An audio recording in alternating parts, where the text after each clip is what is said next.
ఈరోజు జూలై 9వ తేదీ గురువారం. బంగారం ధరలు ఇలా ఉన్నాయి. 24 క్యారెట్ల 10 గ్రాముల బంగారం ధర 1,43,766 పలుకుతుంది. 22 క్యారెట్ల 10 గ్రాముల బంగారం ధర 1,31,791 పలుకుతుంది. 1 కేజీ వెండి ధర 2,27,426 రూపాయల వద్ద ఉంది. అంతర్జాతీయ మార్కెట్లో ఒక్కసారిగా బంగారం ధరలు తగ్గడం ప్రారంభించగానే పసిడి దేశీయంగా కూడా తగ్గడం ప్రారంభించినట్లు గమనించవచ్చు. బంగారం ధరలు అంతర్జాతీయ మార్కెట్లో గమనించినట్లయితే ప్రస్తుతం 1 ఔన్స్ బంగారం ధర $4,076 వద్ద ట్రేడ్ అవుతుంది.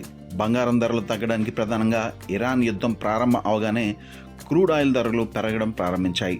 దీంతో ఒక్కసారిగా ప్రపంచ దేశాలన్నీ కూడా మళ్లీ పెద్ద ఎత్తున డాలర్లను సమీకరించి ఆయిల్ కొనుగోలు చేయడం ప్రారంభించాయి. ఫలితంగా డాలర్కు డిమాండ్ ఏర్పడి బంగారం ధర తగ్గింది.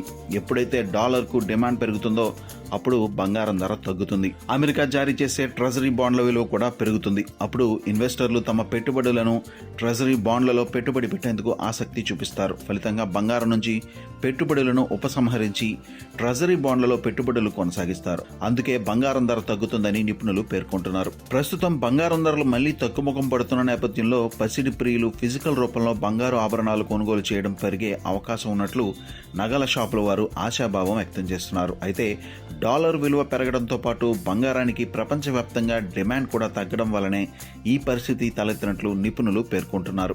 దీనికి తోడు అమెరికా ఫెడరల్ రిజర్వ్ వడ్డీ రేట్లు పెంచే అవకాశం ఉన్నట్లు వార్తలు వస్తున్నాయి. ఇది కూడా బంగారం ధర తగ్గడానికి ఒక కారణంగా చెప్పవచ్చు.